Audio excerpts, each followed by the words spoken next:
दुनिया की सब तो सौखी मिठी ਅਤੇ ਵਧੀਆ ਜ਼ੁਬਾਨ ਹੈ ਸਾਡੀ ਮਾਂ ਬੋਲੀ ਪੰਜਾਬੀ। ਪਰ ਇਸ ਦੇ ਬਾਵਜੂਦ ਸਾਡੇ ਅੱਜ ਕੱਲ੍ਹ ਦੇ ਪੰਜਾਬੀ ਆਪਣੀ ਮਾਂ ਬੋਲੀ ਤੋਂ ਦੂਰ ਕਿਉਂ ਹੋ ਰਹੇ ਨੇ? ਪੰਜਾਬੀ ਦੇ ਖਿਲਾਫ ਬਹੁਤ ਸਾਜ਼ਿਸ਼ਾਂ ਹੋ ਰਹੀਆਂ ਨੇ।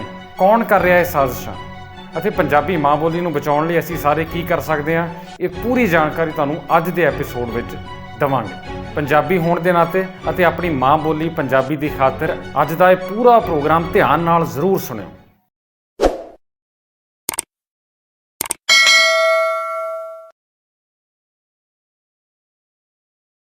ਜੇਕਰ ਅਸੀਂ ਆਪਣੀ ਪੰਜਾਬੀ ਮਾਂ ਬੋਲੀ ਦੀ ਕਦਰ ਹੀ ਨਾ ਕੀਤੀ ਤਾਂ ਕੀ ਫਾਇਦਾ? ਜਿਵੇਂ ਕਿ ਆਪਾਂ ਸਾਰੇ ਜਾਣਦੇ ਹਾਂ ਕਿ ਥੋੜ੍ਹੇ ਦਿਨ ਪਹਿਲਾਂ 21 ਫਰਵਰੀ ਨੂੰ ਕੌਮਾਂਤਰੀ ਮਾਂ ਬੋਲੀ ਦਿਵਸ ਮਨਾਇਆ ਗਿਆ। ਹਰ ਵਾਰ ਦੀ ਤਰ੍ਹਾਂ ਐਤਕੀ ਵੀ ਵੱਖ-ਵੱਖ ਥਾਂ ਪ੍ਰੋਗਰਾਮ ਹੋਏ, ਸਮਾਗਮ ਹੋਏ, ਰੈਲੀਆਂ ਕੱਢੀਆਂ ਗਈਆਂ, ਲੋਕਾਂ ਨੇ ਫੇਸਬੁੱਕ ਉੱਤੇ ਪੋਸਟ ਪਾ ਦਿੱਤੀ, ਕਿਸੇ ਨੇ ਵਟਸਐਪ ਉੱਤੇ ਪਿੱਛੋਂ ਬਣੇ ਬਣਾਏ ਆਏ ਮੈਸੇਜ ਫਾਰਵਰਡ ਕਰ ਦਿੱਤੇ। ਪਰ ਸਹੀ ਅਰਥਾਂ ਵਿੱਚ ਮਾਂ ਬੋਲੀ ਦੇ ਵਿਕਾਸ ਲਈ, ਇਸ ਦੇ ਪ੍ਰਚਾਰ ਪ੍ਰਸਾਰ ਲਈ ਕੋਈ ਕੰਮ ਨਹੀਂ ਕੀਤਾ ਗਿਆ, ਕੋਈ ਨਵੀਂ ਯੋਜਨਾ ਨਹੀਂ ਲਿਆਂਦੀ ਗਈ। ਪਿਛਲੇ ਸਾਲ ਵੀ ਇਹ ਦਿਨ ਇਵੇਂ ਮਨਾਇਆ ਗਿਆ ਸੀ ਅਤੇ ਅਗਲੇ ਸਾਲ ਵੀ ਇੰਝ ਹੀ ਮਨਾਇਆ ਜਾਊਗਾ। ਇਹ ਇੱਕ ਸਿਰਫ ਵਿਖਾਵਾ ਮਾਤਰ ਬਣ ਕੇ ਰਹਿ ਗਿਆ। ਦਰਅਸਲ ਸਾਡੀ ਪੰਜਾਬੀ ਮਾਂ ਬੋਲੀ ਦਾ ਇੱਕ ਅਜਿਹਾ ਰਿਕਾਰਡ ਹੈ ਜਿਹੜਾ ਦੁਨੀਆ 'ਚ ਕਿਸੇ ਹੋਰ ਭਾਸ਼ਾ ਦੇ ਕੋਲ ਨਹੀਂ ਹੈ। ਦੁਨੀਆ 'ਚ ਕਿਸੇ ਵੀ ਬੋਲੀ ਦੇ ਨਾਲ ਇੰਨਾ ਧੱਕਾ ਅਤੇ ਇੰਨਾ ਧਰੋ ਨਹੀਂ ਕਮਾਇਆ ਗਿਆ ਜਿੰਨਾ ਪੰਜਾਬੀ ਮਾਂ ਬੋਲੀ ਦੇ ਨਾਲ ਹੋਇਆ। ਪੰਜਾਬੀ ਸੰਬੰਧੀ ਇਸ ਵੇਲੇ ਕਿਹੜੀਆਂ ਸਾਜ਼ਿਸ਼ਾਂ ਹੋ ਰਹੀਆਂ ਨੇ, ਇਹਨਾਂ ਬਾਰੇ ਗੱਲ ਕਰਨ ਤੋਂ ਪਹਿਲਾਂ ਇੱਕ ਬਹੁਤ ਵੱਡਾ ਭੁਲੇਖਾ ਅਸੀਂ ਤੁਹਾਡਾ ਅਤੇ ਸਾਰੇ ਲੋਕਾਂ ਦਾ ਜ਼ਰੂਰ ਕੱਢ ਦਈਏ। ਜਦੋਂ ਵੀ ਪੰਜਾਬੀ ਬੋਲੀ ਦੇ ਨਾਲ ਧੱਕੇ ਦੀ ਗੱਲ ਹੁੰਦੀ ਹੈ ਤਾਂ ਸਭ ਤੋਂ ਜ਼ਿਆਦਾ ਦੋਸ਼ ਅੰਗਰੇਜ਼ੀ ਦੇ ਸਿਰ ਮੜਿਆ ਜਾਂਦਾ ਹੈ ਕਿ ਅੰਗਰੇਜ਼ੀ ਕਰਕੇ ਪੰਜਾਬੀ ਦਾ ਨੁਕਸਾਨ ਹੋ ਰਿਹਾ ਹੈ। ਇਹ ਇੱਕ ਬਹੁਤ ਵੱਡਾ ਭੁਲੇਖਾ ਹੈ, ਇੱਕ ਗਲਤ ਸੋਚ ਹੈ। ਇੱਕ ਸਵਾਲ ਇੱਥੇ ਅਸੀਂ ਪੁੱਛਣਾ ਚਾਹਾਂਗੇ ਕਿ ਜਿਹੜੇ ਲੋਕੀ ਪੰਜਾਬੀ ਬੋਲਣੀ ਹਟ ਗਏ ਆ, ਪੰਜਾਬੀ ਤੋਂ ਦੂਰ ਹੋ ਗਏ ਆ, ਕੀ ਉਹ ਹੁਣ ਘਰਾਂ ਵਿੱਚ ਅੰਗਰੇਜ਼ੀ ਬੋਲ ਰਹੇ ਆ? ਸਾਰਾ ਦਿਨ ਘਰਾਂ 'ਚ ਆਪਸ 'ਚ ਅੰਗਰੇਜ਼ੀ 'ਚ ਗੱਲਬਾਤ ਕਰ ਰਹੇ ਆ? ਨਹੀਂ, ਅੰਗਰੇਜ਼ੀ ਆਮ ਬੋਲਚਾਲ ਦੀ ਭਾਸ਼ਾ ਨਹੀਂ। ਅੰਗਰੇਜ਼ੀ ਸਿਰਫ ਦਫ਼ਤਰੀ ਕੰਮਕਾਜ ਦੀ ਜਾਂ ਹੈਲੋ ਹਾਏ ਕਹਿਣ ਜਾਂ ਥੋੜ੍ਹੀ ਬਹੁਤੀ ਗੱਲਬਾਤ ਦੀ ਭਾਸ਼ਾ ਆ। ਇਹ ਸਾਡੇ ਦੇਸ਼ ਵਿੱਚ ਘਰਾਂ ਵਿੱਚ ਬੋਲੀ ਜਾਣ ਵਾਲੀ ਭਾਸ਼ਾ ਨਹੀਂ ਬਣ ਸਕਦੀ। ਸਿਰਫ ਪੰਜਾਬ ਜਾਂ ਪੰਜਾਬੀ ਲਈ ਹੀ ਨਹੀਂ, ਇੰਡੀਆ ਵਿੱਚ ਕਿਸੇ ਵੀ ਹੋਰ ਭਾਸ਼ਾ ਦੇ ਲਈ ਅੰਗਰੇਜ਼ੀ ਖਤਰਾ ਨਾ ਕਦੀ ਸੀ ਅਤੇ ਨਾ ਕਦੀ ਬਣ ਸਕਦੀ ਹੈ। ਇਹਦੀ ਸਭ ਤੋਂ ਵੱਡੀ ਮਿਸਾਲ ਵੇਖਣੀ ਹੋਵੇ ਤਾਂ ਕੇਰਲਾ ਸੂਬੇ ਦੀ ਵੇਖ ਲਓ। ਕੇਰਲਾ ਉਹ ਸੂਬਾ ਜਿਹੜਾ ਪੂਰੇ ਦੇਸ਼ ਵਿੱਚ ਸਭ ਤੋਂ ਜ਼ਿਆਦਾ ਪੜ੍ਹੇ ਲਿਖੇ ਲੋਕਾਂ ਦਾ, ਸਭ ਤੋਂ ਜ਼ਿਆਦਾ ਸਿੱਖਿਅਤ ਲੋਕਾਂ ਦਾ ਸੂਬਾ ਮੰਨਿਆ ਜਾਂਦਾ ਹੈ। ਉੱਥੋਂ ਦੇ ਲੋਕ ਫਰਨ ਅੰਗਰੇਜ਼ੀ ਬੋਲਦੇ ਆ, ਪਰ ਇਹਦੇ ਬਾਵਜੂਦ ਆਪਣੀ ਮਾਂ ਬੋਲੀ ਦੇ ਨਾਲੋਂ ਬਿਲਕੁਲ ਨਹੀਂ ਟੁੱਟੇ। ਅਤੇ ਜੇ ਅੰਗਰੇਜ਼ੀ ਇੰਨਾ ਹੀ ਵੱਡਾ ਖਤਰਾ ਸੀ ਤਾਂ ਅੰਗਰੇਜ਼ਾਂ ਦਾ ਦੇਸ਼ ਵਿੱਚ 100 ਸਾਲ ਤੋਂ ਵਧੇਰੇ ਰਾਜ ਰਿਹਾ। ਜੇ ਉਸ ਵੇਲੇ ਅੰਗਰੇਜ਼ੀ ਬਾਕੀ ਭਾਸ਼ਾਵਾਂ ਨੂੰ ਨਹੀਂ ਦੱਬ ਸਕੀ ਤਾਂ ਹੁਣ ਕਿਵੇਂ ਦੱਬ ਸਕਦੀ ਹੈ? ਦਰਅਸਲ ਪੰਜਾਬੀ ਦਾ ਨੁਕਸਾਨ ਕਰਨ ਦੇ ਲਈ ਅੰਗਰੇਜ਼ੀ ਦਾ ਨਾਂ ਵਰਤਿਆ ਜਾ ਰਿਹਾ, ਜਦਕਿ ਪੰਜਾਬੀ ਨੂੰ ਖਤਰਾ ਹੋਰ ਪਾਸਿਓਂ ਹੈ। ਮਿਸਾਲ ਦੇ ਤੌਰ 'ਤੇ ਪੰਜਾਬ ਅੰਦਰ ਥਾਂ English medium school, convent school ਖੁੱਲ੍ਹੇ ਹੋਏ ਨੇ ਜਿੱਥੇ ਬੱਚਿਆਂ ਨੂੰ ਅੰਗਰੇਜ਼ੀ ਸਿਖਾਉਣ ਦਾ ਦਾਅਵਾ ਕੀਤਾ ਜਾਂਦਾ ਹੈ। ਹੁਣ ਤੁਸੀਂ ਕਿਸੇ ਵੀ ਅਜਿਹੇ ਅਖੌਤੀ ਇੰਗਲਿਸ਼ ਮੀਡੀਅਮ ਜਾਂ ਕੌਨਵੈਂਟ ਲੈਵਲ ਦੇ ਵੱਡੀ ਆਲੀਸ਼ਾਨ ਬਿਲਡਿੰਗ ਵਾਲੇ ਸਕੂਲ ਅੰਦਰ ਜਾ ਕੇ ਵੇਖ ਲਓ ਤਾਂ ਉੱਥੇ ਬੱਚਿਆਂ ਨੂੰ ਪੰਜਾਬੀ ਬੋਲਣ ਤੋਂ ਮਨ੍ਹਾ ਕੀਤਾ ਜਾਂਦਾ ਹੈ। ਕਈ ਥਾਂ ਜੁਰਮਾਨੇ ਵੀ ਲਾਏ ਜਾਂਦੇ ਨੇ ਕਿ ਪੰਜਾਬੀ ਨਹੀਂ ਬੋਲਣੀ। ਪਰ ਹੁਣ ਇਹ ਵੇਖੋ ਕਿ ਕੀ ਇਹਨਾਂ ਸਕੂਲਾਂ ਵਿੱਚ ਬੱਚਿਆਂ ਨੂੰ ਸਾਰਾ ਦਿਨ ਅੰਗਰੇਜ਼ੀ ਵਿੱਚ ਗੱਲਬਾਤ ਕਰਾਉਂਦੇ ਆ? ਨਹੀਂ, ਪਰ ਉੱਥੇ ਸਟਾਫ ਵੱਲੋਂ ਅਤੇ ਪ੍ਰਬੰਧਕਾਂ ਵੱਲੋਂ ਬੱਚਿਆਂ ਨੂੰ ਹਿੰਦੀ ਬੋਲਣ ਲਈ ਮਜਬੂਰ ਕੀਤਾ ਜਾਂਦਾ ਹੈ। ਹਿੰਦੀ ਸਿਖਾਈ ਜਾ ਰਹੀ ਹੈ, ਨਾ ਅੰਗਰੇਜ਼ੀ ਦਾ ਵਰਤਿਆ ਜਾ ਰਿਹਾ ਅਤੇ ਤੋੜਿਆ ਪੰਜਾਬੀ ਨਾਲੋਂ ਜਾ ਰਿਹਾ ਹੈ। ਹੁਣ ਇੱਥੇ ਇੱਕ ਚੀਜ਼ ਤੁਹਾਨੂੰ ਸਪਸ਼ਟ ਕਰ ਦਈਏ, ਅਸੀਂ ਹਿੰਦੀ ਦਾ ਵਿਰੋਧ ਨਹੀਂ ਕਰ ਰਹੇ। ਹਿੰਦੀ ਬਹੁਤ ਵਧੀਆ ਭਾਸ਼ਾ ਹੈ। ਪੂਰੇ ਭਾਰਤ ਦੇਸ਼ ਵਿੱਚ ਸਭ ਤੋਂ ਜ਼ਿਆਦਾ ਬੋਲੀ ਜਾਣ ਵਾਲੀ ਭਾਸ਼ਾ ਹਿੰਦੀ ਹੈ। ਮੁੱਦਾ ਇਹ ਹੈ ਕਿ ਅੰਗਰੇਜ਼ੀ ਦਾ ਨਾਂ ਵਰਤ ਕੇ ਬਦੋ-ਬਦੀ ਹਿੰਦੀ ਨੂੰ ਕਿਸੇ ਹੋਰ ਭਾਸ਼ਾ ਦੇ ਉੱਪਰ ਥੋਪਣ ਦੀ ਕੋਸ਼ਿਸ਼ ਕੀਤੀ ਜਾ ਰਹੀ ਹੈ। ਗੱਲ ਇਸ ਮੁੱਦੇ ਦੀ ਹੋ ਰਹੀ ਹੈ ਕਿ ਪੰਜਾਬੀ ਦਾ ਨੁਕਸਾਨ ਹੋ ਰਿਹਾ ਹੈ। ਅਤੇ ਜੇ ਤੁਹਾਨੂੰ ਹਾਲੇ ਵੀ ਲੱਗਦਾ ਹੈ ਕਿ ਪੰਜਾਬੀ ਦਾ ਨੁਕਸਾਨ ਅੰਗਰੇਜ਼ੀ ਕਰਕੇ ਹੋ ਰਿਹਾ ਤਾਂ ਇਹ ਵੀ ਸੋਚ ਲਓ, ਅੰਗਰੇਜ਼ੀ ਹਾਲੇ ਵੀ ਸਾਡੇ ਲਈ ਇੱਕ ਟੇਢੀ ਖੀਰ ਹੈ। ਅੰਗਰੇਜ਼ੀ ਹਾਲੇ ਇੱਕ ਬਹੁਤ ਓਪਰੀ ਸ਼ੈ ਸਾਡੇ ਲੋਕਾਂ ਲਈ ਬਣੀ ਹੋਈ ਹੈ, ਖਾਸ ਤੌਰ 'ਤੇ ਪਿੰਡਾਂ ਵਾਲਿਆਂ ਲਈ। ਸੋ ਅਜਿਹੇ ਵਿੱਚ ਅੰਗਰੇਜ਼ੀ ਪੰਜਾਬੀ ਦਾ ਨੁਕਸਾਨ ਕਿਵੇਂ ਕਰ ਸਕਦੀ ਹੈ? ਇਹਨਾਂ ਦੋਵਾਂ ਦਾ ਆਪਸ ਵਿੱਚ ਕੋਈ ਮੇਲ, ਕੋਈ ਟਕਰਾਅ ਹੈ ਹੀ ਨਹੀਂ। ਖਤਰਾ ਕਿਸੇ ਹੋਰ ਪਾਸਿਓਂ ਹੈ। ਹੁਣ ਇਹਦਾ ਨਤੀਜਾ ਇਹ ਨਿਕਲਿਆ ਕਿ ਅੰਗਰੇਜ਼ੀ ਸਾਨੂੰ ਆਈ ਨਹੀਂ, ਮਾਂ ਬੋਲੀ ਦੇ ਨਾਲੋਂ ਅਸੀਂ ਵੈਸੇ ਹੀ ਟੁੱਟ ਗਏ ਅਤੇ ਬੱਚੇ ਨੂੰ ਕੋਈ ਵੀ ਭਾਸ਼ਾ ਚੰਗੀ ਤਰ੍ਹਾਂ ਨਹੀਂ ਆਉਂਦੀ, ਉਹ ਰਲੀ ਮਿਲੀ ਰੀਮਿਕਸ ਭਾਸ਼ਾ ਬੋਲਣ ਲੱਗ ਪਿਆ। ਪੰਜਾਬ ਦੇ ਸਰਕਾਰੀ ਸਕੂਲਾਂ ਦੇ ਵਿੱਚ ਬੱਚਿਆਂ ਨੂੰ ਮੁੱਢ ਤੋਂ ਹੀ ਪੰਜਾਬੀ ਪੜ੍ਹਨੀ, ਲਿਖਣੀ ਤੇ ਬੋਲਣੀ ਸਿਖਾਈ ਜਾਂਦੀ ਸੀ ਤੇ ਪਿੰਡਾਂ ਦੇ ਵਿੱਚੋਂ ਬੱਚੇ ਠੇਠ ਪੰਜਾਬੀ ਬਣ ਕੇ ਹੀ ਬਾਹਰ ਨਿਕਲਦੇ ਸਨ। ਪੰਜਾਬ ਦੇ ਸਕੂਲ ਤੇ ਪਿੰਡ ਪੰਜਾਬੀ ਦਾ ਮੁੱਖ ਕੇਂਦਰ ਹੋਇਆ ਕਰਦੇ ਸਨ।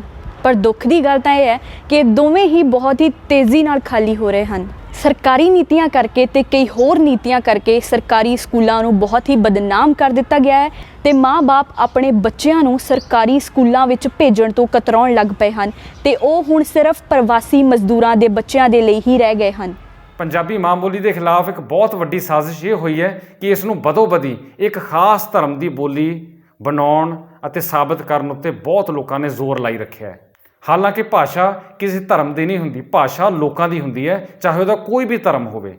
ਪਰ ਇਹੋ ਜਿਹੀਆਂ ਸਾਜ਼ਿਸ਼ਾਂ ਕਿ ਪੰਜਾਬੀ ਸਿਰਫ ਇੱਕ ਖਾਸ ਧਰਮ ਦੀ ਭਾਸ਼ਾ ਹੈ, ਇਹ ਬਹੁਤ ਸਮੇਂ ਤੋਂ ਚੱਲਦੀਆਂ ਆ ਰਹੀਆਂ ਨੇ। ਸਨ 1960 ਦੇ ਦਹਾਕੇ ਤੋਂ, ਖਾਸ ਤੌਰ 'ਤੇ ਜਦੋਂ ਪੰਜਾਬੀ ਬੋਲੀ ਲਈ ਪੰਜਾਬੀ ਸੂਬਾ ਬਣਨਾ ਸੀ, ਉਦੋਂ ਤੋਂ ਇਹ ਸਾਜ਼ਿਸ਼ ਸ਼ੁਰੂ ਹੋਈ ਹੈ ਤੇ ਹੁਣ ਤੱਕ ਚੱਲ ਰਹੀ ਹੈ। ਉਦੋਂ ਬਹੁਤ ਸਾਰੇ ਲੋਕਾਂ ਨੇ ਜੋ ਪੰਜਾਬ ਵਿੱਚ ਰਹਿੰਦੇ ਸੀ, ਪੰਜਾਬੀ ਬੋਲਦੇ ਸੀ, ਉਹਨਾਂ ਨੇ ਕਿਸੇ ਸਿਆਸਤ ਦੀ ਭੇਟ ਚੜ੍ਹ ਕੇ ਆਪਣੀ ਮਾਂ ਬੋਲੀ ਪੰਜਾਬੀ ਨਹੀਂ ਸੀ ਲਿਖਵਾਈ ਤਾਂ ਕਿ ਪੰਜਾਬੀ ਬੋਲੀ ਦੇ ਨਾਂ ਉੱਤੇ ਪੰਜਾਬੀ ਸੂਬੇ ਨੂੰ ਬਣਨ ਤੋਂ ਰੋਕਿਆ ਜਾ ਸਕੇ। ਉਹੀ ਵਰਤਾਰਾ, ਉਹੀ ਮਾਨਸਿਕਤਾ ਹੁਣ ਤੱਕ ਕਾਇਮ ਹੈ ਅਤੇ ਇਸ ਦਾ ਵੱਡੇ ਪੱਧਰ ਉੱਤੇ ਅੱਜ ਵੀ ਸ਼ਹਿਰਾਂ ਵਿੱਚ ਅਹਿਸਾਸ ਕੀਤਾ ਜਾ ਸਕਦਾ ਹੈ। ਸ਼ਹਿਰਾਂ ਦੇ ਵਿੱਚ ਰਹਿਣ ਵਾਲੇ ਲੋਕਾਂ ਦੀ ਵੱਡੀ ਪੀੜ੍ਹੀ ਤਾਂ ਬਹੁਤ ਹੀ ਵਧੀਆ ਢੰਗ ਨਾਲ ਪੰਜਾਬੀ ਬੋਲ ਲੈਂਦੇ ਹਨ, ਪਰ ਉਹਨਾਂ ਦੀਆਂ ਅਗਲੀਆਂ ਪੀੜ੍ਹੀਆਂ ਦੇ ਵਿੱਚ ਉਹਨਾਂ ਦੇ ਬੱਚਿਆਂ ਨੂੰ, ਖਾਸ ਕਰਕੇ ਉਹਨਾਂ ਦੀ ਕੁੜੀ ਨੂੰ ਪੰਜਾਬੀ ਬੋਲਣੀ ਨਹੀਂ ਸਿਖਾਈ ਜਾਂਦੀ। ਸਾਡੇ ਸ਼ਹਿਰਾਂ ਦੀਆਂ ਕੁੜੀਆਂ ਨੂੰ ਇਹ ਤਾਂ ਬੜੇ ਮਾਣ ਨਾਲ ਦੱਸਿਆ ਜਾਂਦਾ ਹੈ ਕਿ ਹਮ ਜੱਟ ਹੈ, ਪਰ ਪੰਜਾਬੀ ਨਹੀਂ ਸਿਖਾਈ ਜਾਂਦੀ। ਸ਼ਹਿਰਾਂ ਦੀ 60% ਤੋਂ ਵਧੇਰੇ ਜਨਤਾ ਪੰਜਾਬੀ ਨਹੀਂ ਬੋਲਦੀ। ਉਹਨਾਂ ਦੇ ਘਰਾਂ ਵਿੱਚੋਂ ਪੰਜਾਬੀ ਨੂੰ ਬਿਲਕੁਲ ਖਤਮ ਕੀਤਾ ਜਾ ਰਿਹਾ ਹੈ, ਜਦਕਿ ਸ਼ਹਿਰਾਂ ਵਿੱਚ ਜੋ ਨਵੀਂ ਪੀੜ੍ਹੀ, ਹੁਣ ਜੋ ਬੱਚੇ ਸਕੂਲਾਂ ਵਿੱਚ ਪੜ੍ਹ ਰਹੇ ਨੇ, ਉਹਨਾਂ ਨੂੰ ਪੰਜਾਬੀ ਤੋਂ ਇੱਦਾਂ ਦੂਰ ਰੱਖਿਆ ਜਾ ਰਿਹਾ ਹੈ ਜਿਵੇਂ ਪੰਜਾਬੀ ਕੋਈ ਬਿਮਾਰੀ ਹੁੰਦੀ ਹੈ ਜੋ ਉਹਨਾਂ ਦੇ ਬੱਚਿਆਂ ਦਾ ਨੁਕਸਾਨ ਕਰ ਦਊਗੀ। ਅਤੇ ਇਹ ਉਹੀ ਪਰਿਵਾਰ ਨੇ, ਇਹ ਉਹੀ ਲੋਕੀ ਨੇ ਜਿਨ੍ਹਾਂ ਦੇ ਘਰ ਜਦੋਂ ਕੋਈ ਖੁਸ਼ੀ ਦਾ ਸਮਾਗਮ ਹੁੰਦਾ ਹੈ ਤਾਂ ਇਹ ਗਾਣੇ ਪੰਜਾਬੀ ਵਜਾਉਂਦੇ ਆ। ਇਹ ਪੰਜਾਬੀ ਢੋਲੀ ਨੂੰ ਤਾਂ ਘਰੇ ਵਾੜ ਲੈਂਦੇ ਆ, ਪਰ ਪੰਜਾਬੀ ਬੋਲੀ ਨੂੰ ਘਰੇ ਨਹੀਂ ਵੜਨ ਦਿੰਦੇ। ਤੇ ਇਸ ਦੇ ਨਾਲ ਸੰਬੰਧਿਤ ਇੱਕ ਹੋਰ ਬਹੁਤ ਵੱਡੀ ਮਿਸਾਲ ਜੋ ਤੁਸੀਂ ਵੀ ਵੇਖੀ ਹੋਣੀ ਆ, ਉਹ ਵੀ ਚੇਤੇ ਕਰ ਲਓ ਕਿ ਵਿਆਹ ਸ਼ਾਦੀ ਜਦੋਂ ਕਾਰਡ ਅੱਜ ਕੱਲ੍ਹ ਛਪ ਰਹੇ ਨੇ, ਪਹਿਲੀ ਗੱਲ ਤਾਂ ਉਹ ਪੰਜਾਬੀ 'ਚ ਕੋਈ ਵਿਰਲਾ ਟਾਵਾਂ ਕਾਰਡ ਛਪਵਾਉਂਦਾ ਹੈ। ਦੂਜੀ ਗੱਲ, ਕਾਰਡ ਕਿਸੇ ਵੀ ਭਾਸ਼ਾ ਵਿੱਚ ਛਪਿਆ ਹੋਵੇ, ਚਾਹੇ ਅੰਗਰੇਜ਼ੀ 'ਚ ਹੋਵੇ, ਪੰਜਾਬੀ 'ਚ ਹੋਵੇ ਜਾਂ ਹਿੰਦੀ 'ਚ ਹੋਵੇ, ਉਹਦੇ ਹੇਠਾਂ ਇੱਕ ਲਾਈਨ ਘਰ ਦੇ ਬੱਚਿਆਂ ਵੱਲੋਂ ਲਿਖੀ ਜਾਂਦੀ ਹੈ ਕਿ ਮੇਲੇ ਚਾਚੂ ਕੀ ਸ਼ਾਦੀ ਮੇਂ ਜਲੂਲ ਜਲੂਲ ਆਨਾ। ਇਹ ਲਾਈਨ ਪੱਕੀ ਰਟੀ ਰਟਾਈ ਜਿਵੇਂ ਹੁੰਦੀ ਹੈ, ਇਸੇ ਤਰੀਕੇ ਨਾਲ ਕਾਪੀ ਪੇਸਟ ਹਰ ਵਿਆਹ ਸ਼ਾਦੀ ਦੇ ਕਾਰਡ ਦੇ ਹੇਠਾਂ ਤੁਹਾਨੂੰ ਮਿਲ ਜਾਊਗੀ, ਜਿਹਦਾ ਸਿੱਧਾ ਸਿੱਧਾ ਮਤਲਬ ਇਹ ਦਿੱਤਾ ਜਾ ਰਿਹਾ ਹੈ ਕਿ ਇਸ ਘਰ ਦਾ ਬੱਚਾ ਤੋਤਲੀ ਜ਼ਬਾਨ ਵਿੱਚ ਪੰਜਾਬੀ ਨਹੀਂ ਬੋਲਦਾ, ਉਹ ਹਿੰਦੀ ਹੀ ਬੋਲ ਰਿਹਾ ਹੈ। ਹੁਣ ਵਿਆਹ ਦਾ ਕਾਰਡ ਛਾਪਣ ਵਾਲੇ ਨੂੰ ਕਿਵੇਂ ਪਤਾ ਕਿ ਇਸ ਘਰ ਦਾ ਬੱਚਾ ਹਿੰਦੀ ਹੀ ਬੋਲਦਾ ਹੈ, ਉਹ ਵਾਕਈ ਤੋਤਲਾ ਆ, ਪੰਜਾਬੀ ਉਹਨੂੰ ਨਹੀਂ ਆਉਂਦੀ? ਇਹ ਸੋਚਣ ਵਾਲੀਆਂ ਗੱਲਾਂ ਨੇ। ਇੱਕ ਬਹੁਤ ਵੱਡੀ ਮਾਨਸਿਕਤਾ ਵਾਲੀ ਸਾਜ਼ਿਸ਼ ਹੈ ਜੋ ਪੰਜਾਬੀ ਦੇ ਖਿਲਾਫ ਹੋ ਰਹੀ ਹੈ ਕਿ ਇੱਕ ਬੱਚੇ ਦੇ ਮੂੰਹ ਬਦੋ-ਬਦੀ ਹਿੰਦੀ ਚਾੜੀ ਜਾ ਰਹੀ ਹੈ ਤੇ ਪੰਜਾਬੀ ਕੱਢੀ ਜਾ ਰਹੀ ਹੈ। ਰਾਸ਼ਟਰਵਾਦ ਦੀ ਹਨੇਰੀ ਵਿੱਚ ਖੇਤਰੀ ਭਾਸ਼ਾਵਾਂ ਲਈ ਵੀ ਖਤਰਾ ਖੜਾ ਹੋ ਗਿਆ ਹੈ ਤੇ ਥੋੜੇ ਸਮੇਂ ਤੋਂ ਸਾਡੇ ਦੇਸ਼ ਵਿੱਚ ਇਦਾਂ ਦਾ ਮਾਹੌਲ ਬਣ ਗਿਆ ਹੈ ਕਿ ਪੰਜਾਬੀ ਬੋਲੀ ਦੇ ਹੱਕ ਵਿੱਚ ਬੋਲਣ ਵਾਲੇ ਨੂੰ ਲੋਕੀ ਅੱਡੀਆਂ ਚੁੱਕ ਕੇ ਪੈਂਦੇ ਨੇ। ਇਸ ਤੋਂ ਬਾਅਦ ਇੱਕ ਹੋਰ ਬਹੁਤ ਵੱਡੀ ਸਾਜ਼ਿਸ਼ ਹੈ ਪੰਜਾਬੀ ਵਿੱਚ ਗਾਲਾਂ ਦਾ ਰੁਝਾਨ। ਪੰਜਾਬੀ ਅੰਦਰ ਇਹ ਗਾਲਾਂ ਕਿਹਨੇ ਬਣਾਈਆਂ? ਕਿਹਨੇ ਇਹ ਗਲਤ ਸੰਦੇਸ਼ ਦਿੱਤਾ ਕਿ ਪੰਜਾਬੀ ਗਾਲਾਂ ਦੀ ਭਾਸ਼ਾ ਹੈ? ਮਾਂ ਅਤੇ ਭੈਣ, ਇਹਨਾਂ ਦੋ ਅੱਖਰਾਂ ਦੇ ਆਲੇ ਦੁਆਲੇ ਇੰਨੀਆਂ ਗਾਲਾਂ ਪ੍ਰਚਲਿਤ ਕੀਤੀਆਂ ਗਈਆਂ ਕਿ ਹੁਣ ਬੱਚੇ ਅਤੇ ਘਰਾਂ ਵਿੱਚ ਵੱਡੇ ਬਜ਼ੁਰਗ ਇਹ ਦੋ ਲਫ਼ਜ਼ ਵਰਤਣ ਤੋਂ ਕਤਰਾਉਂਦੇ ਨੇ। ਮਾਂ ਅਤੇ ਭੈਣ ਕਹਿਣ ਦੀ ਥਾਂ ਉਹ ਮੌਮ ਅਤੇ ਦੀਦੀ ਕਹਿਣਾ ਜ਼ਿਆਦਾ ਬਿਹਤਰ ਸਮਝਦੇ ਆ, ਕਿਉਂਕਿ ਉਹਨਾਂ ਦੇ ਮਨਾਂ ਦੀ ਮਾਨਸਿਕਤਾ ਇਹ ਕਹਿਣ ਲੱਗ ਪਈ ਹੈ ਕਿ ਇਹ ਦੋ ਅੱਖਰ ਨਾ ਪੱਖੀ ਆ, ਇਹ ਗਾਲਾਂ ਵਾਲੇ ਅੱਖਰ ਆ, ਇਹਨਾਂ ਦੀ ਵਰਤੋਂ ਨਹੀਂ ਕਰਨੀ। ਇਸੇ ਤਰ੍ਹਾਂ ਫਿਲਮਾਂ ਵਿੱਚ ਵੀ ਅਤੇ ਬਹੁਤ ਹੋਰ ਥਾਵਾਂ ਉੱਤੇ ਵੀ, ਖਾਸ ਕਰ ਪੰਜਾਬ ਤੋਂ ਬਾਹਰ, ਇਹ ਪ੍ਰਚਾਰ ਕਰ ਦਿੱਤਾ ਗਿਆ ਕਿ ਪੰਜਾਬੀ ਗਾਲਾਂ ਦੀ ਭਾਸ਼ਾ ਹੈ, ਕੁਰਖਤ ਭਾਸ਼ਾ ਹੈ। ਜਿਹਨੂੰ ਗਾਲਾਂ ਨਹੀਂ ਆਉਂਦੀਆਂ ਉਹਨੂੰ ਪੰਜਾਬੀ ਨਹੀਂ ਆਊਗੀ। देखो, मैं चाहता हूँ कि हमारे बच्चे इंडिया जाकर हमारा कल्चर सीखें। Culture? Aha, culture. What culture? And our children learning Punjabi slangs like teri bandi, teri maadi. मेरी गेम वापस कर, तेरी बैंडी। Yes. तुमने इन्हें बिगाड़ दिया है। हाय रब्बा, मैं किथे फंस गया। ਹੁਣ ਤੁਸੀਂ ਆਪ ਅੰਦਾਜ਼ਾ ਲਾਓ ਕਿ ਕੋਈ ਵੀ ਛੋਟਾ ਬੱਚਾ ਜਦੋਂ ਇਹ ਸੁਣੂਗਾ ਕਿ ਪੰਜਾਬੀ ਵਿੱਚ ਇਹੋ ਜਿਹੇ ਅੱਖਰਾਂ ਦੀਆਂ ਗਾਲਾਂ ਬਣਦੀਆਂ ਤਾਂ ਉਹ ਪੰਜਾਬੀ ਨਾਲ ਪਿਆਰ ਕਿਵੇਂ ਕਰੂਗਾ? ਉਹ ਕੁਦਰਤੀ ਤੌਰ ਤੇ ਪੰਜਾਬੀ ਤੋਂ ਦੂਰ ਹੁੰਦਾ ਜਾਊਗਾ। ਇਸ ਤੋਂ ਬਾਅਦ ਜਿੰਨੇ ਵੀ ਕਲਾਕਾਰ, ਸਾਹਿਤਕਾਰ, ਆਲੋਚਕ ਅਤੇ ਗਾਇਕ, ਇਹਨਾਂ ਨੇ ਵੀ ਪੰਜਾਬੀ ਦਾ ਬਹੁਤ ਵੱਡੇ ਪੱਧਰ ਉੱਤੇ ਨੁਕਸਾਨ ਕੀਤਾ ਹੈ। ਇਹ ਆਪੂ ਬਣੇ ਬੋਲੀ ਦੇ ਅਲੰਬਰਦਾਰ ਉਹ ਲੋਕ ਨੇ ਜਿਨ੍ਹਾਂ ਨੇ ਸਾਰੀ ਉਮਰ ਪੰਜਾਬੀ ਦੇ ਸਿਰ ਤੇ ਦੌਲਤ, ਸ਼ੋਹਰਤ, ਮਾਣ ਸਨਮਾਨ ਹਾਸਲ ਕੀਤੇ, ਪਰ ਬਦਲੇ ਵਿੱਚ ਪੰਜਾਬੀ ਬੋਲੀ ਲਈ ਕੁਝ ਨਹੀਂ ਕੀਤਾ। ਪੰਜਾਬੀ ਦੇ ਸਾਹਿਤਕਾਰ ਅਤੇ ਆਲੋਚਕ ਇਹ ਉਹ ਲੋਕ ਨੇ ਜੋ ਪੰਜਾਬੀ ਵਿੱਚ ਬਦੋ-ਬਦੀ ਦੂਜੀਆਂ ਭਾਸ਼ਾਵਾਂ ਦੇ ਗੈਰ ਲੋੜੀਂਦੇ ਅੱਖਰ ਵਾੜ ਕੇ ਪੰਜਾਬੀ 'ਚ ਆਪਣੀ ਵਿਦਵਤਾ ਜ਼ਾਹਰ ਕਰਨ ਦੀ ਕੋਸ਼ਿਸ਼ ਕਰਦੇ ਆ। ਇਹਨਾਂ ਨੇ ਪੰਜਾਬੀ ਨੂੰ ਕਦੀ ਵੀ ਇੰਨੀ ਸੁਖਾਲੀ ਅਤੇ ਆਕਰਸ਼ਕ ਭਾਸ਼ਾ ਬਣਾ ਕੇ ਲੋਕਾਂ ਮੂਹਰੇ ਨਹੀਂ ਰੱਖਿਆ ਕਿ ਉਹ ਪੰਜਾਬੀ ਨਾਲ ਜੁੜਦੇ, ਸਗੋਂ ਇਹਨਾਂ ਦਾ ਸਾਰਾ ਜ਼ੋਰ ਸਿਰਫ ਆਪਣੀ ਵਿਦਵਤਾ ਵਿਖਾਉਣ ਅਤੇ ਆਪਣੇ ਨਾਂ ਦੇ ਮੂਹਰੇ ਤਾਰੇ ਲਾਉਣ ਤੱਕ ਹੀ ਸੀਮਿਤ ਰਿਹਾ। ਦੂਜੇ ਬੰਨੇ ਪੰਜਾਬੀ ਗਾਇਕ ਉਹ ਨੇ ਜਿਨ੍ਹਾਂ ਸਾਰੀ ਉਮਰ ਮਾਂ ਬੋਲੀ ਪੰਜਾਬੀ ਦੇ ਸਿਰ ਤੇ ਦੌਲਤ ਸ਼ੋਹਰਤ ਕਮਾਈ, ਪੂਰੀ ਦੁਨੀਆ ਵਿੱਚ ਨਾਂ ਕਮਾਇਆ, ਅਤੇ ਇਹ ਉਹ ਲੋਕ ਨੇ ਜੋ ਸਾਰਾ ਕੁਝ ਹਾਸਲ ਕਰਨ ਤੋਂ ਬਾਅਦ ਡੱਡੂ ਵਾਂਗੂ ਛੜੱਪਾ ਮਾਰ ਕੇ ਆਪਣੀ ਮਾਂ ਦੀ ਬੁੱਕਲ ਵਿੱਚੋਂ ਨਿਕਲ ਕੇ ਮਾਸੀ ਬੋਲੀ ਵੱਲ ਤੁਰਨ ਲੱਗਿਆਂ ਮਿੰਟ ਨਹੀਂ ਲਾਉਂਦੇ। ਮਾਸੀ ਦੇ ਨਾਲ ਮੋਹ ਰੱਖਣਾ ਕੋਈ ਮਾੜੀ ਗੱਲ ਨਹੀਂ, ਪਰ ਜੋ ਆਪਣੀ ਮਾਂ ਦਾ ਸਕਾ ਨਹੀਂ ਹੋ ਸਕਿਆ ਉਹ ਮਾਸੀ ਦਾ ਕਿਵੇਂ ਹੋ ਜਾਊ, ਇਹ ਵੀ ਸੋਚਣ ਵਾਲੀ ਗੱਲ ਹੈ। ਤੇ ਕੀ ਫਾਇਦਾ ਜੇਕਰ ਅਸੀਂ ਆਪਣੀ ਪੰਜਾਬੀ ਮਾਂ ਬੋਲੀ ਦੀ ਕਦਰ ਹੀ ਨਾ ਕੀਤੀ ਤਾਂ।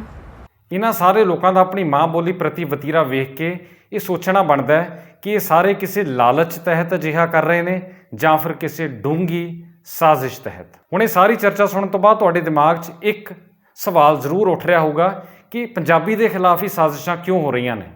ਇਹਦਾ ਜਵਾਬ ਬਹੁਤ ਸੌਖਾ ਅਤੇ ਸਪਸ਼ਟ ਹੈ। ਪੰਜਾਬੀ ਬੋਲੀ ਪੰਜਾਬੀਆਂ ਦੀ ਬੋਲੀ ਹੈ। ਪੰਜਾਬੀ ਉਹ ਕੌਮ ਜਿਹੜੀ ਇਨਕਲਾਬੀ ਕੌਮ ਹੈ, ਜੋ ਹਮੇਸ਼ਾ ਜ਼ੁਲਮ ਦੇ ਖਿਲਾਫ ਡਟਦੀ ਰਹੀ ਹੈ। ਇਤਿਹਾਸ ਇਸ ਗੱਲ ਦਾ ਗਵਾਹ ਹੈ। ਉਹਨਾਂ ਪੰਜਾਬੀਆਂ ਦੀ ਬੋਲੀ ਹੈ ਪੰਜਾਬੀ ਮਾਂ ਬੋਲੀ। ਤੁਸੀਂ ਪੰਜਾਬੀ ਦੇ ਅੱਖਰ, ਪੰਜਾਬੀ ਦੀ ਸ਼ਬਦ ਬਣਤਰ ਅਤੇ ਇਸ ਦੇ ਨਾਅਰੇ ਇਤਿਹਾਸ 'ਚੋਂ ਕੱਢ ਕੇ ਵੇਖ ਲਓ। ਪੰਜਾਬੀ ਬੋਲੀ ਦੇ ਵਿੱਚ ਵੀ ਉਨੀ ਹੀ ਇਨਕਲਾਬੀ ਤਾਕਤ ਮੌਜੂਦ ਹੈ ਕਿ ਇਹ ਵੱਡੇ ਵੱਡੇ ਜ਼ੁਲਮ ਦੇ ਖਿਲਾਫ, ਤਾਕਤ ਦੇ ਖਿਲਾਫ ਖੜ ਸਕਦੀ ਹੈ ਅਤੇ ਲੋਕਾਂ ਵਿੱਚ ਜੋਸ਼ ਭਰਦੀ ਹੈ। ਅਤੇ ਸ਼ਾਸਨ ਕਰਨ ਵਾਲੇ ਕਦੀ ਨਹੀਂ ਚਾਹੁੰਦੇ ਹੁੰਦੇ ਕਿ ਇਹੋ ਜਿਹੀ ਬੋਲੀ ਅੱਗੇ ਵਧੇ ਫੁੱਲੇ। ਇਸੇ ਲਈ ਬਹੁ ਗਿਣਤੀ ਲੋਕ ਪੰਜਾਬੀ ਨੂੰ ਹਾਲੇ ਵੀ ਖਤਰਾ ਮੰਨਦੇ ਨੇ ਅਤੇ ਇਸੇ ਲਈ ਪੰਜਾਬੀ ਬੋਲੀ ਖਿਲਾਫ ਲਗਾਤਾਰ ਸਾਜ਼ਿਸ਼ਾਂ ਹੁੰਦੀਆਂ ਰਹੀਆਂ ਨੇ ਅਤੇ ਹੁਣ ਵੀ ਹੋ ਰਹੀਆਂ ਨੇ। ਇੱਕ ਗੱਲ ਸਾਨੂੰ ਸਾਰਿਆਂ ਨੂੰ ਸਮਝ ਲੱਗ ਜਾਣੀ ਚਾਹੀਦੀ ਹੈ ਕਿ ਕਿਸੇ ਵੀ ਸਰਕਾਰ ਨੇ, ਕਿਸੇ ਵੀ ਸੰਸਥਾ ਨੇ ਪੰਜਾਬੀ ਮਾਂ ਬੋਲੀ ਲਈ ਕੁਝ ਨਹੀਂ ਕਰਨਾ। ਸਰਕਾਰਾਂ ਨੇ ਸਿਰਫ ਦਾਅਵੇ ਕਰਨੇ ਆ ਅਤੇ ਜੋ ਸੰਸਥਾਵਾਂ ਬਣੀਆਂ ਹੋਈਆਂ ਪੰਜਾਬੀ ਬੋਲੀ ਦੇ ਨਾਂ ਉੱਤੇ, ਇਹਨਾਂ ਨੇ ਸਿਰਫ ਪ੍ਰੋਗਰਾਮ ਕਰਾਉਣੇ ਆ, ਫੋਟੋਆਂ ਖਿਚਾਉਣੀਆਂ, ਸੈਮੀਨਾਰ ਕਰਾਉਣੇ ਜਾਂ ਫਿਰ ਮੋਮਬੱਤੀਆਂ ਜਗਾ ਕੇ ਕੈਂਡਲ ਮਾਰਚ ਕੱਢਣੇ ਆ। ਇਸ ਤੋਂ ਇਲਾਵਾ ਇਹਨਾਂ ਨੇ ਪੰਜਾਬੀ ਬੋਲੀ ਲਈ ਕੋਈ ਠੋਸ ਉਪਰਾਲਾ ਨਹੀਂ ਕਰਨਾ। ਸੋ ਕਿਹਨੇ ਕਰਨਾ ਹੈ? ਅਸੀਂ ਤੁਸੀਂ ਸਾਰੇ ਲੋਕਾਂ ਨੇ ਮਿਲ ਕੇ ਕਰਨਾ ਹੈ। ਜਿਨ੍ਹਾਂ ਦੀ ਇਹ ਮਾਂ ਹੈ, ਜਿਨ੍ਹਾਂ ਦੀ ਇਹ ਮਾਂ ਬੋਲੀ ਹੈ, ਉਹਨਾਂ ਨੇ ਹੀ ਉਪਰਾਲਾ ਕਰਨਾ, ਉਹਨਾਂ ਨੇ ਆਪ ਹੀ ਇਹਨੂੰ ਬਚਾਉਣਾ। ਜੇ ਯਕੀਨ ਨਹੀਂ ਆਉਂਦਾ ਤਾਂ ਬੰਗਾਲ ਦਾ ਉਦਾਹਰਨ ਦੇਖ ਲਓ। ਬੰਗਾਲੀ ਲੋਕੀ ਆਪਣੀ ਭਾਸ਼ਾ ਨੂੰ ਬਹੁਤ ਪਿਆਰ ਕਰਦੇ ਨੇ, ਸੋਨਾਰ ਬਾਂਗਲਾ ਕਹਿੰਦੇ ਨੇ, ਯਾਨੀ ਉਹ ਆਪਣੀ ਬੋਲੀ ਨੂੰ ਸਭ ਤੋਂ ਸੋਹਣੀ ਬੋਲੀ ਮੰਨ ਕੇ ਚੱਲਦੇ ਨੇ। ਅਤੇ ਬੰਗਾਲ ਉਹ ਸੂਬਾ ਹੈ ਜਿਹੜਾ ਸਾਡੇ ਪੰਜਾਬ ਨਾਲ ਇਤਿਹਾਸ ਪੱਖੋਂ ਕਾਫੀ ਮਿਲਦਾ ਜੁਲਦਾ ਹੈ। ਜਿਵੇਂ ਪੰਜਾਬ ਦੋ ਟੋਟਿਆਂ ਵਿੱਚ ਵੰਡਿਆ ਗਿਆ ਸੀ ਆਜ਼ਾਦੀ ਤੋਂ ਬਾਅਦ, ਠੀਕ ਉਸੇ ਤਰ੍ਹਾਂ ਬੰਗਾਲ ਵੀ ਦੋ ਹਿੱਸਿਆਂ ਵਿੱਚ ਵੰਡਿਆ ਗਿਆ ਸੀ ਧਰਮ ਦੇ ਨਾਂ ਉੱਤੇ। ਬੰਗਾਲ ਦੇ ਅਤੇ ਬੰਗਾਲੀ ਭਾਸ਼ਾ ਦੇ ਦੋ ਟੋਟੇ ਹੋਣ ਦੇ ਬਾਵਜੂਦ ਉਹਨਾਂ ਨੇ ਬੋਲੀ ਨੂੰ ਕਿਸੇ ਵੀ ਕਿਸਮ ਦੀ ਕਮੀ ਨਹੀਂ ਆਉਣ ਦਿੱਤੀ। ਅੱਜ ਵੀ ਪੱਛਮੀ ਬੰਗਾਲ ਵਿੱਚ ਹਿੰਦੂ ਬਹੁ ਗਿਣਤੀ ਵਾਲੇ ਮਾਣ ਨਾਲ ਕਹਿੰਦੇ ਆ ਕਿ ਉਹਨਾਂ ਦੀ ਮਾਂ ਬੋਲੀ ਬੰਗਾਲੀ ਹੈ। ਦੂਜੇ ਬੰਨੇ ਬੰਗਲਾਦੇਸ਼ ਵਿੱਚ ਮੁਸਲਮਾਨ ਬਹੁ ਗਿਣਤੀ ਵਾਲਾ ਦੇਸ਼ ਤਾਂ ਬਣ ਗਿਆ, ਪਰ ਫਿਰ ਵੀ ਉਹਨਾਂ ਨੇ ਉਰਦੂ ਨਹੀਂ ਬੋਲੀ ਕਿ ਇਹ ਸਾਡੀ ਭਾਸ਼ਾ ਹੈ। ਉਹਨਾਂ ਨੇ ਆਪਣੀ ਮਾਂ ਬੋਲੀ ਬੰਗਾਲੀ ਦਾ ਹੀ ਪੱਲਾ ਫੜੀ ਰੱਖਿਆ ਅਤੇ ਅੱਜ ਵੀ ਬੰਗਲਾਦੇਸ਼ ਵਿੱਚ ਸਭ ਤੋਂ ਜ਼ਿਆਦਾ ਬੰਗਾਲੀ ਭਾਸ਼ਾ ਹੀ ਬੋਲੀ ਜਾਂਦੀ ਹੈ। ਇਹਨਾਂ ਤੋਂ ਅਸੀਂ ਸਬਕ ਸਿੱਖ ਸਕਦੇ ਹਾਂ ਕਿ ਉਹਨਾਂ ਨੇ ਇੰਨਾ ਕੁਝ ਹੋ ਜਾਣ ਦੇ ਬਾਵਜੂਦ ਆਪਣੀ ਮਾਂ ਬੋਲੀ ਦਾ ਪੱਲਾ ਨਹੀਂ ਛੱਡਿਆ ਅਤੇ ਇਹਨਾਂ ਬੰਗਾਲੀਆਂ ਦੇ ਯੋਗਦਾਨ ਕਰਕੇ ਹੀ 21 ਫਰਵਰੀ ਦਾ ਕੌਮਾਂਤਰੀ ਮਾਂ ਬੋਲੀ ਦਿਵਸ ਬਣਿਆ ਸੀ, ਜੋ ਅੱਜ ਸਾਰੀ ਦੁਨੀਆ ਵਿੱਚ ਮਨਾਇਆ ਜਾਂਦਾ ਹੈ। ਇਹ ਕਿੰਨੀ ਹੈਰਾਨੀ ਅਤੇ ਕਿੰਨੇ ਮਾਣ ਵਾਲੀ ਗੱਲ ਹੈ ਕਿ ਕਰਨਾਟਕਾ ਤੋਂ ਕੰਨੜ ਮਾਂ ਬੋਲੀ ਵਾਲਾ ਇੱਕ ਬੰਦਾ ਪੰਜਾਬ ਆ ਕੇ ਪੰਜਾਬੀ ਮਾਂ ਬੋਲੀ ਦੀ ਅਹਿਮੀਅਤ ਨੂੰ ਸਮਝ ਗਿਆ ਅਤੇ ਪੰਜਾਬੀ ਲਈ ਲਗਾਤਾਰ ਲੜਾਈ ਲੜ ਕੇ ਸਾਡੇ ਲਈ ਇੱਕ ਨਵੀਂ ਮਿਸਾਲ ਪੇਸ਼ ਕਰ ਰਿਹਾ ਹੈ। ਇਹ ਨੇ ਪੰਡਿਤ ਰਾਓ ਤਰਨੇਵਰ, ਜੋ ਕਿ ਕੰਨੜ ਦੇ ਵਿਦਵਾਨ ਨੇ, ਪੰਜਾਬ ਵਿੱਚ ਨੌਕਰੀ ਕਰਦੇ ਨੇ, ਪਰ ਪੰਜਾਬੀ ਮਾਂ ਬੋਲੀ ਅਤੇ ਪੰਜਾਬੀ ਸੱਭਿਆਚਾਰ ਤੋਂ ਇੰਨੇ ਪ੍ਰਭਾਵਿਤ ਹੋਏ ਨੇ ਕਿ ਇਹ ਹਰ ਵੇਲੇ ਹਰ ਸਾਹ ਪੰਜਾਬੀ ਬੋਲੀ ਅਤੇ ਸੱਭਿਆਚਾਰ ਲਈ ਲੜਾਈ ਲੜ ਰਹੇ ਨੇ ਅਤੇ ਪੰਜਾਬੀ ਬੋਲੀ ਨੂੰ ਉਸ ਦਾ ਰੁਤਬਾ ਦਿਵਾਉਣ ਲਈ ਲਗਾਤਾਰ ਸੰਘਰਸ਼ ਕਰ ਰਹੇ ਨੇ। ਸੋ ਆਓ ਆਪਾਂ ਇਹ ਸਾਰੇ ਇਸ ਗੱਲ ਨੂੰ ਚੰਗੀ ਤਰ੍ਹਾਂ ਸਮਝੀਏ ਅਤੇ ਮਾਣ ਕਰੀਏ ਕਿ ਇਸ ਜਨਮ ਵਿੱਚ ਸਾਨੂੰ ਪੰਜਾਬੀ ਮਾਂ ਬੋਲੀ ਮਿਲੀ ਹੈ। ਇਹ ਜਨਮ ਪੰਜਾਬੀ ਦੇ ਲੇਖੇ ਲਾਈਏ। ਕੀ ਪਤਾ ਅਗਲੇ ਜਨਮ ਕਿਹੜੇ ਦੁਨੀਆ ਦੇ ਹਿੱਸੇ ਵਿੱਚ ਕਿਹੜੀ ਬੋਲੀ 'ਚ ਹੋਣਾ ਹੈ। ਇਹ ਗੱਲਾਂ ਬਹੁਤ ਜ਼ਰੂਰੀ ਨੇ, ਇਹਨਾਂ ਨੂੰ ਹੋਰ ਲੋਕਾਂ ਤੱਕ ਜ਼ਰੂਰ ਸ਼ੇਅਰ ਕਰੋ, ਫਾਰਵਰਡ ਕਰੋ, ਤਾਂ ਕਿ ਸਾਰੇ ਮਾਂ ਬੋਲੀ ਪੰਜਾਬੀ ਦੀ ਅਹਿਮੀਅਤ ਨੂੰ ਸਮਝ ਸਕਣ। ਸਾਡੇ ਦਰਸ਼ਕਾਂ ਵਿੱਚ ਪੰਜਾਬੀ ਮਾਂ ਬੋਲੀ ਨੂੰ ਪਿਆਰ ਕਰਨ ਵਾਲੇ ਬਹੁਤ ਲੋਕ ਮੌਜੂਦ ਆ। ਸਾਨੂੰ ਸਾਰਿਆਂ ਨੂੰ ਬੇਨਤੀ ਹੈ ਕਿ ਤੁਸੀਂ ਆਪੋ ਆਪਣੇ ਵਿਚਾਰ ਹੇਠਾਂ ਕਮੈਂਟਸ ਦੇ ਵਿੱਚ ਜ਼ਰੂਰ ਦੱਸਿਓ। ਕੋਈ ਨਵੇਂ ਸੁਝਾਅ ਤੁਹਾਡੇ ਕੋਲ ਹੋਣ ਤਾਂ ਉਹ ਵੀ ਸਾਡੇ ਤੱਕ ਜ਼ਰੂਰ ਪਹੁੰਚਾਇਓ। ਪੰਜਾਬੀ ਮਾਂ ਬੋਲੀ ਦੇ ਨਾਲ ਇਸੇ ਤਰ੍ਹਾਂ ਪਿਆਰ ਕਰਨ ਦਾ ਸੱਦਾ ਦਿੰਦੇ ਹੋਏ ਅੱਜ ਦਾ ਐਪੀਸੋਡ ਇੱਥੇ ਖਤਮ ਕਰਦੇ ਹਾਂ। ਬਹੁਤ ਬਹੁਤ ਧੰਨਵਾਦ।